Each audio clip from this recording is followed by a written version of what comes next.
জিওকথা YouTube চ্যানেলে আপনাদের সকলকে জানাই স্বাগত। আজ আমরা জানুয়ারি 2021 সিটেট পিআরকিউ এর সমাধান নিয়ে হাজির হয়েছি।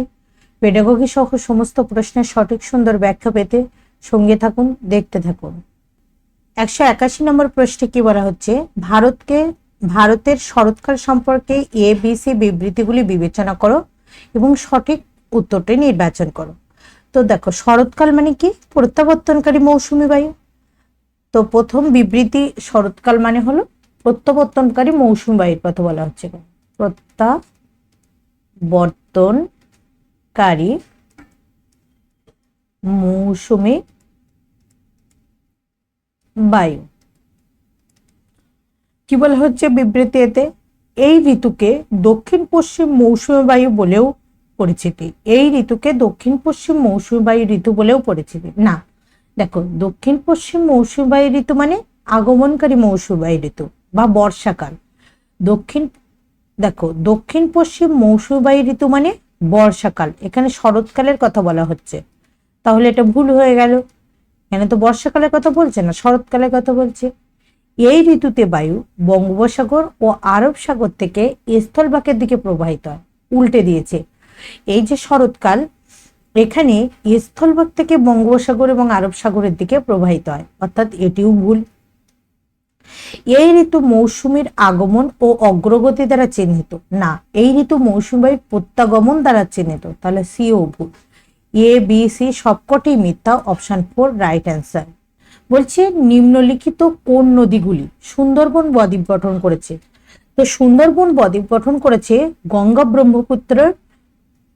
ব্রহ্মপুত্র নদী সুন্দরবন বদ্বীপ গঠন করেছে, এবং সুন্দরবন বদ্বীপ পৃথিবীর বৃহত্তম নদী বদ্বীপ।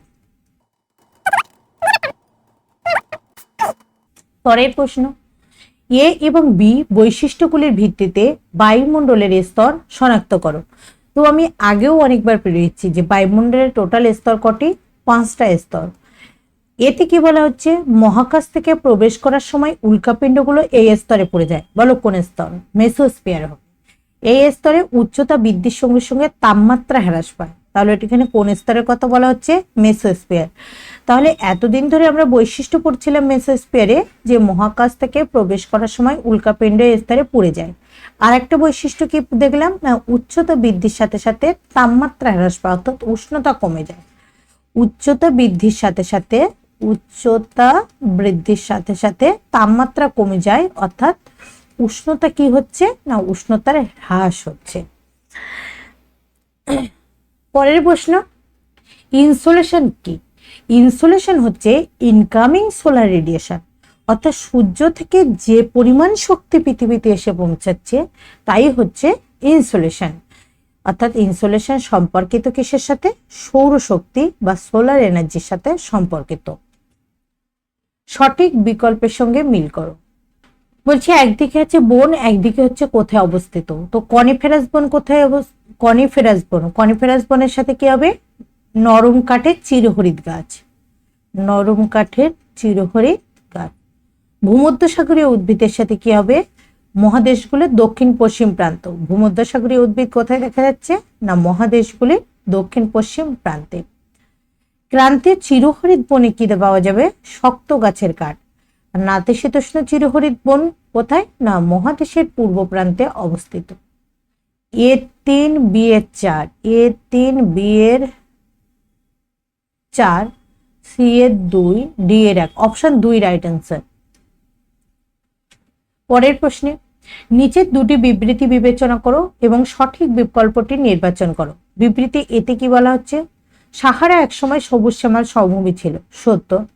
সাহারার গুহা চিত্রে নদী, কুমির, হাতি, সিংহ, গবাদি পশু এবং ছাগলের চিত্র দেখা যায়। একদম সত্য। তাহলে এ এবং বি উভয়ই সত্য, অপশন 3 এ বি উভয়ই সত্য, সঠিক উত্তর। পরের প্রশ্ন 187 নম্বর প্রশ্নে বলা হচ্ছে, ডলফিন সম্পর্কে এ বি সি বিবৃতিগুলি বিবেচনা করো এবং সঠিক উত্তরটি নির্বাচন করো। ডলফিন গঙ্গা ব্রহ্মপুত্র নদীর মিষ্টি জলে পাওয়া যায়। সত্য। ডলফিন অভয়ারণ্য বিহার রাজ্যে অবস্থিত। এটা সত্য। ডলফিনের উপস্থিতি নদীর স্বাস্থ্যের একটি নির্দেশক। এটাও সত্য। তাহলে এ বি সি 3টি সঠিক, এ বি সি সবকটি সঠিক, অপশন 1 রাইট অ্যান্সার। পরের প্রশ্নে বলা হচ্ছে বায়োগ্যাস মূলত কোন গ্যাসগুলির মিশ্রণ? তো বায়োগ্যাস মূলত মিথেন এবং কার্বন ডাই অক্সাইডের মিশ্রণ। অপশন 1 মিথেন এবং কার্বন ডাই অক্সাইডের মিশ্রণ। 189 নম্বর প্রশ্নে বলা হচ্ছে সম্পদ সম্পর্কে এ বি বিবৃতিগুলি বিবেচনা করো এবং সঠিক উত্তরটি নির্বাচন করো। সকল সম্পদের অর্থনৈতিক মূল্য রয়েছে। দেখো, এটা কিন্তু ভুল ধারণা যে সকল সম্পদের অর্থনৈতিক মূল্য রয়েছে। উদাহরণ হিসেবে আমরা বলতে পারি বায়ুর কথা, বায়ুর কিন্তু অর্থনৈতিক মূল্য নেই। বিবৃতি বিতে কি বলা হচ্ছে সময় প্রযুক্তি দুটি গুরুত্বপূর্ণ উপাদান যা কোনো পদার্থকে সম্পদে পরিণত করে। একদম সত্য। সময় আর প্রযুক্তি, মানুষ সময়ের সাথে সাথে কি বলা হচ্ছে অনেক অব্যবহার্য জিনিসকেও সম্পদে পরিণত করছে। আবার প্রযুক্তি হচ্ছে এমন একটা জিনিস যা কোনো নিরপেক্ষ বস্তুকেও সম্পদে পরিণত করতে পারে। অর্থাৎ এ মিথ্যা বি সত্য, এ মিথ্যা বি সত্য, এ মিথ্যা বি সত্য। অপশন 1 সঠিক উত্তর। 190 নম্বর প্রশ্নে বলা হচ্ছে নিচের কোনটি প্রচলিত শক্তির উৎসের সঠিক দল? তো প্রচলিত শক্তি কি? তেল, প্রাকৃতিক গ্যাস, জ্বালানি কাঠ। এখানে তিনটি হচ্ছে প্রাকৃতিক প্রচলিত শক্তি। প্রচলিত মানে প্রচলন আছে, যার ব্যবহার করছে এবং যা ভবিষ্যতে ফুরিয়ে যাওয়ার সম্ভাবনা রয়েছে। কয়লা, জ্বালানি কাঠ এই দুটো তো প্রচলিত শক্তি, কিন্তু বায়োগ্যাস অপ্রচলিত শক্তি। জলবিদ্যুৎ, ভূতাপের শক্তি, জোয়ারভাটা শক্তি তিনটি অপ্রচলিত শক্তির উদাহরণ। পারমাণবিক শক্তি, সৌরশক্তি, জলবিদ্যুৎ এ অপ্রচলিত শক্তির উদাহরণ। তাহলে অপশন 190 নম্বর প্রশ্নের অপশন 1 সঠিক উত্তর। বলছে প্রাকৃতিক সম্পদের প্রকারের সঙ্গে তাদের শ্রেণী বিভাগের মিল করো। উন্নয়ন ও ব্যবহারের স্তর অনুযায়ী দুই ভাগে ভাগ করা হচ্ছে সম্পদকে। একটা হচ্ছে প্রকৃত সম্পদ, একটি সম্ভাব্য সম্পদ। উৎপত্তি অনুযায়ী দুই ভাগে ভাগ করা হচ্ছে, একটি হচ্ছে জৈব বা বায়োটিক সম্পদ, একটা হচ্ছে অজৈব বা অ্যাবায়োটিক সম্পদ। বিস্তার অনুযায়ী দুই ভাগে ভাগ করা যাচ্ছে, একটা হচ্ছে সর্বব্যাপী এবং অপরটি হচ্ছে স্থানীয় সম্পদ। মজুদ বা সঞ্চয় অনুযায়ী দুই ভাগে ভাগ করা যাচ্ছে, একটি হচ্ছে নবীকরণযোগ্য আর একটি হলো অনবীকরণযোগ্য সম্পদ। অর্থাৎ এর 1, B 2, C 3, D 4 right answer. 192 নম্বর প্রশ্নে প্রায় 12,000 বছর আগে তুলনামূলকভাবে উষ্ণ আবহাওয়ার সূচনা হয়। ভারতের বহু অঞ্চলে তৃণভূমি গড়ে ওঠে। একদম সত্য কথা। বলছে মধ্যপ্রস্তর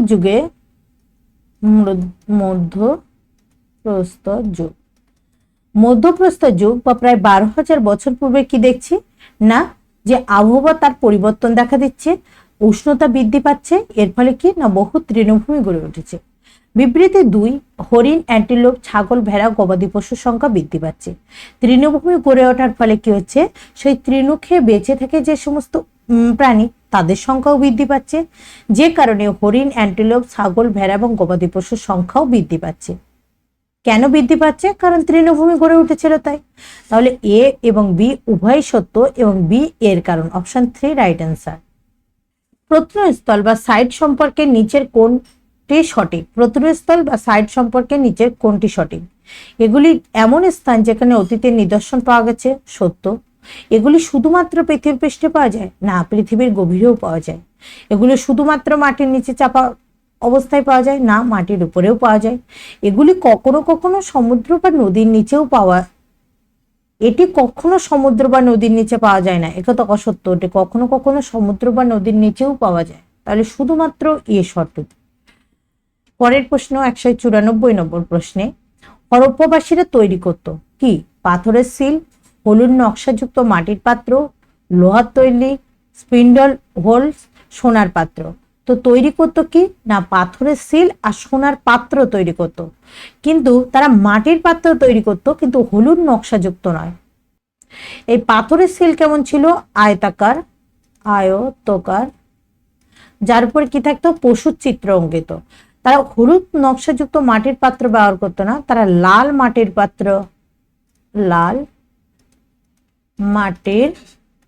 পাত্র যার উপর কি ছিল না কালো রঙের চিত্র আঁকা। হরপ্পা সভ্যতার মানুষ লোহার ব্যবহার জানতোই না, তো লোহার স্পিন্ডল হোলস কোথা থেকে বানাবে? সোনার পাত্র তারা আবিষ্কার করেছিল। আচ্ছা, তাহলে এ এবং ডি সঠিক উত্তর, শুধুমাত্র এ এবং ডি। পরের প্রশ্ন 195 নম্বরে বলা হচ্ছে, বিবৃতি এতে বলা হচ্ছে চোল মন্দিরগুলো ধর্মীয়, সামাজিক এবং সাংস্কৃতিক জীবনের কেন্দ্র ছিল। একেবারে সত্য।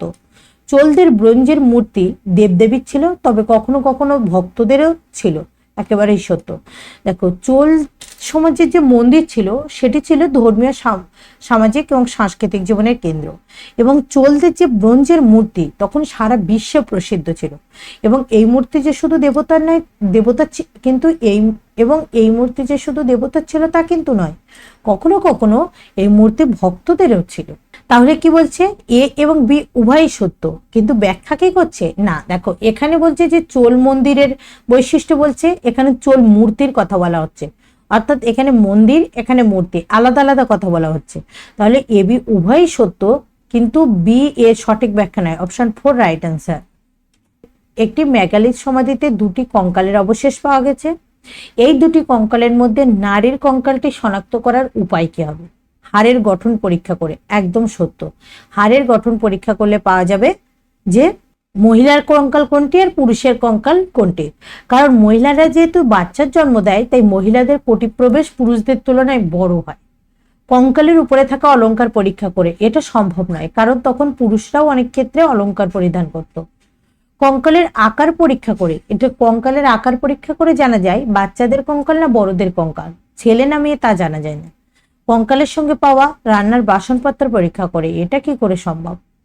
তাহলে শুধুমাত্র এ সঠিক উত্তর।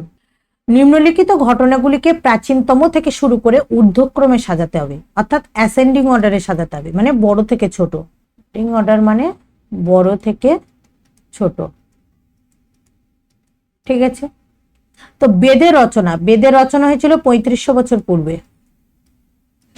মেগালিথি নির্মাণের সূচনা, মেগালিথি নির্মাণ হচ্ছে 1200 বছর পূর্বে। ইনামগাঁয়ে কৃষকদের বসতি 3600 থেকে 2700 বছর পূর্বে।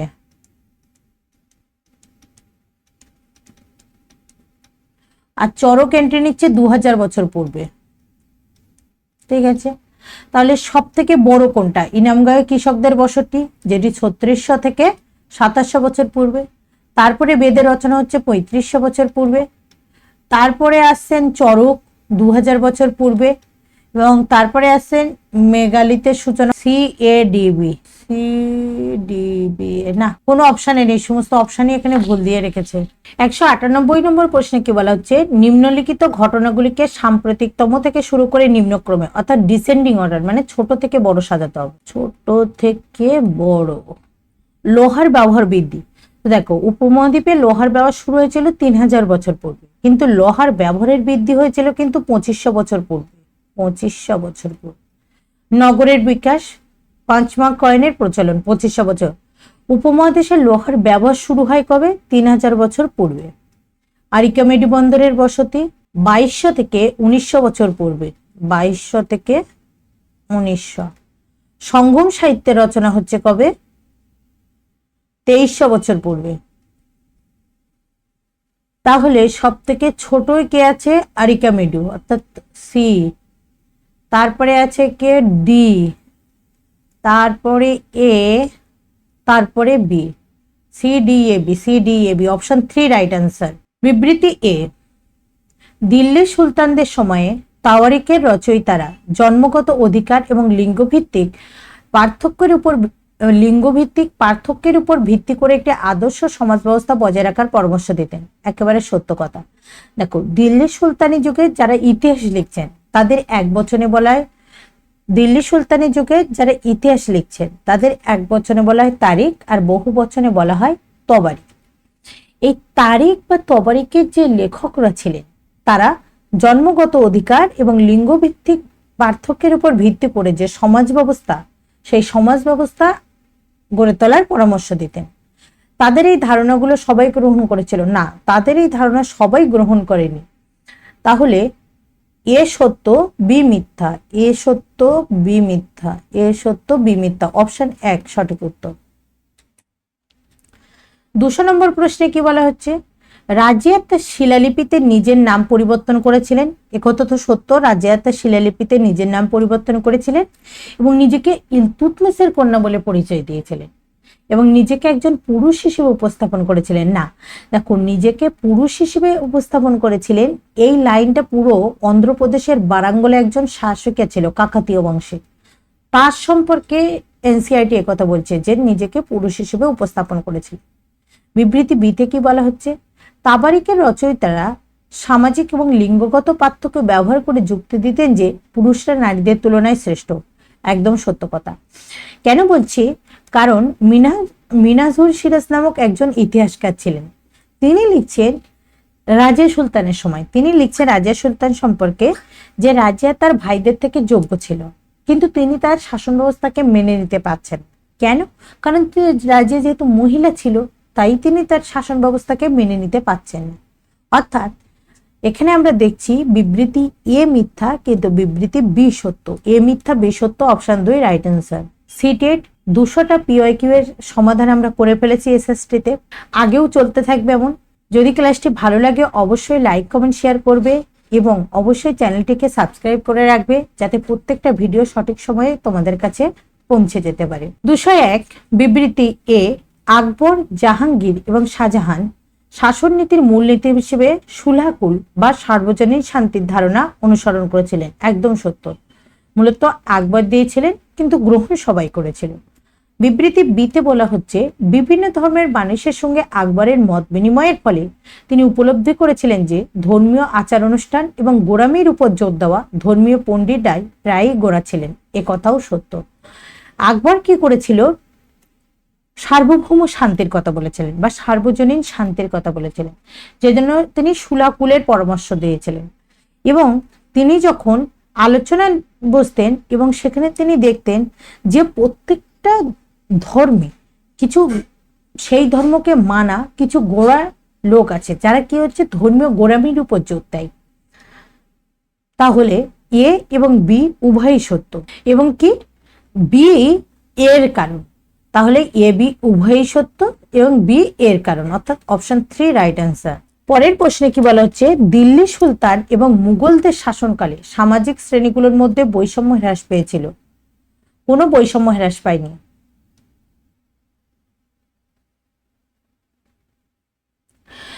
বিবৃতি বিতে বলছে উপজাতীয় সমাজগুলি অসংখ্য অসম শ্রেণীতে বিভক্ত ছিল না। একথা সত্য। যে হিন্দু সমাজ যেমন দেখছি যে অসংখ্য শ্রেণীতে বিভক্ত ছিল, অসংখ্য জাতিতে বিভক্ত ছিল, উপজাতীয় সমাজগুলোর ক্ষেত্রে তা ছিল না। অর্থাৎ এ মিথ্যা বি সত্য, অপশন 2 রাইট অ্যান্সার। 203 বিবৃতি এতে কি বলা হচ্ছে, বাহাদুর শাহ জাফর ব্রিটিশদের বিরুদ্ধে লড়াই করার জন্য ভারতীয় রাজ্যগুলির একটি জোট গঠনের উদ্দেশ্যে সকল প্রধান ও শাসকদের কাছে চিঠি লিখেছিলেন। একদম সত্য। 1857 যখন বিদ্রোহ শুরু হয়, বাহাদুর শাহ জাফর প্রথমে তো অংশ নিতে চাচ্ছিলেন না, পরবর্তীতে বিদ্রোহীরা তার কাছে যান, গিয়ে অনুরোধ করেন, তখন তিনি অংশ নেন। এবং তিনি কি করেন, একটা খুব গুরুত্বপূর্ণ কাজ করেছিল, সেটা হচ্ছে তিনি যে সমস্ত রাজা বা শাসক ছিলেন তাদেরকে চিঠি লিখে লিখে অনুরোধ করেন এই বিদ্রোহে অংশ নেওয়ার জন্য। এবং এটা খুব সফলদায়কও হয়েছিল, সবাই মেনেও নিয়েছিল বাহাদুর শাহ জাফরের কথা, এবং স্থানীয় যে রিয়াসতের যে সমস্ত রাজারা ছিল তারা কিন্তু অংশ নিয়েও ছিল। বিবৃতি বিতে বলা হচ্ছে 1857 সালের বিদ্রোহকে বাহাদুর শাহ জাফরের সমর্থন করার সিদ্ধান্ত সমগ্র পরিস্থিতিকে নাটকীয়ভাবে পরিবর্তন করেছিল। একদম সত্য। ইংরেজরা এটা আশা করেনি যে বিদ্রোহ এত বড় হয়ে যাবে, কিন্তু বাহাদুর শাহ জাফর যখন পত্র লিখলেন তখন দেখা যাচ্ছে যে বিদ্রোহ অনেকটা কিন্তু বেড়ে গেছিল। ফলে বাহাদুর শাহ জাফরের যে উপস্থিতি সেটা কিন্তু বিদ্রোহকে নাটকীয়ভাবে পরিবর্তন করতে সাহায্য করেছিল। এ বি উভয়ই সত্য এবং বি এর ফলে ঘটেছিল। এ বি উভয়ই সত্য এবং বি এর ফলে ঘটেছিল, এটাও সত্য। 204 নম্বর প্রশ্ন বলা হচ্ছে, ঔপনিবেশিক যুগের নারী, জাতপাত এবং সংস্কার প্রসঙ্গে নিচের কোনটি ভুল? পণ্ডিতা রমাবাই পুনেতে একটি বিধবা আশ্রম প্রতিষ্ঠা করেছিলেন। একদম সত্য। যেখানে উচ্চ বর্ণের বিধবা মহিলাদের তিনি স্বাবলম্বী হওয়ার জন্য প্রশিক্ষণ দিয়েছিলেন। প্রাচীন গ্রন্থের জ্ঞান সংস্কারদের নতুন আইন প্রণয়নে সহায়তা করেছিল। এটাও সত্য। বিদ্যাসাগর বিধবা পুনর্বিবাহের প্রস্তাব দিয়েছিলেন। একদম সত্য। এবং তিনি তার নিজের একমাত্র পুত্রকেও বিধবার সাথে বিবাহ দিয়েছিলেন। প্রার্থনা সভা শুধুমাত্র হিন্দু ধর্মগ্রন্থ থেকেই প্রেরণা গ্রহণ করেছিল, এটা কিন্তু নয়, অন্য ধর্মগ্রন্থ থেকেও প্রেরণা নিয়েছিল। অর্থাৎ অপশন 4 ভুল। আর আমাদের কোনটি ভুল সেটাই জানতে চাইছে, অর্থাৎ অপশন 4 সঠিক উত্তর।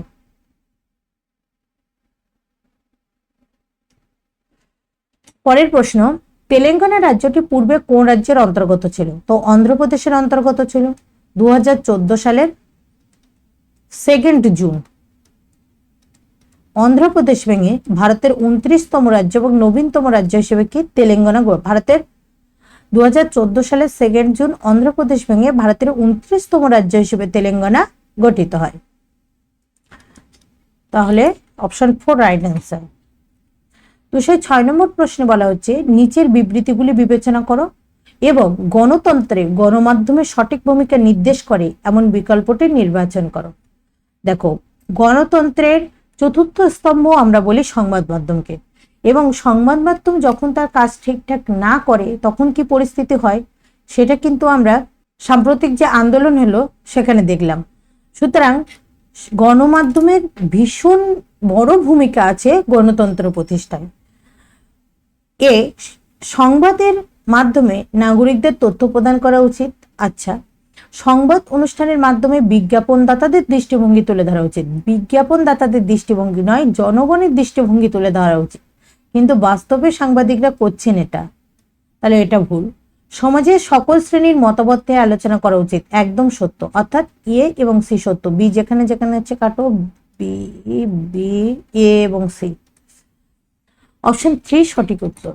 তো আমরা সাধারণত কি দেখছি যে স্পর্শর বিজ্ঞাপন ছেলেরা দিচ্ছে, কিন্তু এখানে একটা মেয়ে ফুটবল খেলছে, অর্থাৎ এটা জেন্ডার স্টিরিওটাইপের উদাহরণ নয়। একটি চা ব্র্যান্ডের বিজ্ঞাপনে একজন মায়ের চা তৈরি, তা এটা কিন্তু জেন্ডার স্টিরিওটাইপের উদাহরণ, এটা চলে আসছে। ঠিক আছে, একটি লিপস্টিকের বিজ্ঞাপনে একজন মহিলার সাজগোজ করা, এটাও জেন্ডার স্টিরিওটাইপের উদাহরণ। এখানে যদি একজন ছেলেকে দিত যে একজন ছেলে সাজগোজ করছে, তখন সেটা হতো না। একটি গাড়ির বিজ্ঞাপনে একজন মহিলাকে তার স্বামীর অফিসে পৌঁছে দেওয়া, তো গাড়ির বিজ্ঞাপনে মহিলার স্বামীকে অফিসে পৌঁছে দিচ্ছে, মহিলা যদি নিজে যেত না তাহলে এটা জেন্ডার স্টিরিওটাইপের উদাহরণ হতো না। তাহলে অপশন এ সঠিক উত্তর। 208 এ এবং বি বৈশিষ্ট্যের ভিত্তিতে মহাদেশকে শনাক্ত করতে হবে। সবচেয়ে ছোট মহাদেশ বলতে কার কথা মনে পড়ে বলো? অস্ট্রেলিয়া মহাদেশের কথা, যা সম্পূর্ণরূপে দক্ষিণ গোলার্ধে অবস্থিত। বললাম সম্পূর্ণরূপে, এটিকে দ্বীপ মহাদেশও বলা হয়। তাহলে উত্তর কি হয়ে যাবে? অস্ট্রেলিয়া সবচেয়ে ছোট মহাদেশ। তোমরা আমাকে কমেন্টে জানাবে সবচেয়ে বড় মহাদেশ কোনটি। সৌরজগতে সূর্য থেকে যত দূরে যাওয়া যায়, সৌরজগৎ সূর্য থেকে দূরে যেতে থাকবে। সূর্যকে একবার প্রদক্ষিণ করতে গ্রহগুলির সময় বৃদ্ধি পাবে, অর্থাৎ পরিক্রমণ যে সময় সেটা বৃদ্ধি পাবে। একদম সত্য কথা। কিন্তু যখন আমরা পরিক্রমণ সময়কালীন অনুযায়ী গ্রহগুলিকে সাজাবো তখন দেখবো যে দূরত্ব অনুযায়ী গ্রহগুলি চলে আসছে। বুধ, শুক্র, পৃথিবী, মঙ্গল, বৃহস্পতি, শনি, ইউরেনাস, নেপচুন। সূর্যকে একবার প্রদক্ষিণ করতে গ্রহগুলির সময় হ্রাস পাবে না, বৃদ্ধি পাবে। গ্রহগুলির আকার ধীরে ধীরে ছোট হতে থাকবে, এটা হয় না। দেখো, বুধ হচ্ছে সূর্যের সবচেয়ে কাছের গ্রহ, এবং যত দূরে যাচ্ছি বলছে গ্রহগুলির আকার ছোট হচ্ছে, কিন্তু বৃহস্পতি তো আকারে সব থেকে বড় গ্রহ, কিন্তু আমরা বলছি দূরে যাচ্ছি তখন ছোট হচ্ছে। সূর্যের খুব কাছের গ্রহগুলি গ্যাস ও তরল দ্বারা গঠিত, এবং দূরের গ্রহগুলি শিলা দ্বারা গঠিত। উল্টে দিয়েছে, কাছের গুলো হচ্ছে শিলা দ্বারা গঠিত আর দূরের গ্রহগুলি হচ্ছে গ্যাস এবং তরল পদার্থ দ্বারা গঠিত। তাহলে অপশন 1 সঠিক উত্তর। 210 নম্বর প্রশ্নে বলা হচ্ছে মনে করো পৃথিবী যদি তার কক্ষপথের সমতলের দিকে হেলে না থাকতো। অর্থাৎ আমরা কি জানি? আমরা জানি যে পৃথিবী তার নিজের অক্ষের উপর কত 23.5 ডিগ্রি কোণে ঝুঁকে আছে। এই অক্ষের উপর 23.5 ডিগ্রি কোণে ঝুঁকে আছে, 23.5 ডিগ্রি, এবং কক্ষতলের সাথে কত 66.5 ডিগ্রি কোণে ঝুঁকে আছে। এটি যদি না থাকতো তাহলে কি বলছে? আলোকবৃত্ত দ্রাঘিমা রেখার সঙ্গে মিলত। তো দেখো, দ্রাঘিমা রেখা যাচ্ছে এইভাবে, দ্রাঘিমা রেখাগুলো এভাবে যায়, আর আলোকবৃত্ত কিন্তু এভাবে সোজা চলে যায়। তাহলে আলোকবৃত্ত দ্রাঘিমা রেখার সঙ্গে মিলে যেত, এটা সঠিক। আলোকবৃত্ত দ্রাঘিমা রেখার সাথে মিলে যেত। আলোকবৃত্ত অক্ষাংশ রেখার সঙ্গে মিলত না, আলোকবৃত্ত কিন্তু লংটিটিউড লাইন, আর যেখানে অক্ষাংশ রেখা ল্যাটিটিউড লাইন, তাহলে মিলতো না, ভুল। কোনো নির্দিষ্ট অঞ্চলে ঋতুগত পরিবর্তন থাকতো না যদি হেলে না থাকতো, এটা সত্য।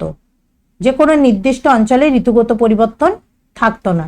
কোনো নির্দিষ্ট অঞ্চলে ঋতুগত পরিবর্তন আরো বেশি হতো। কিভাবে বেশি হতো? বেঁকে নেই তো, একটা জায়গায় সবসময় সূর্য আলো দিয়ে যাচ্ছে, তাহলে এটা ঠিক নয়। অর্থাৎ এ এবং সি সঠিক, অপশন এ সঠিক উত্তর। যদি ক্লাসটি ভালো লেগে থাকে লাইক কমেন্ট শেয়ার করবে। পরবর্তী ভিডিও পেতে চ্যানেলটিকে অবশ্যই সাবস্ক্রাইব করে রাখবে। ধন্যবাদ।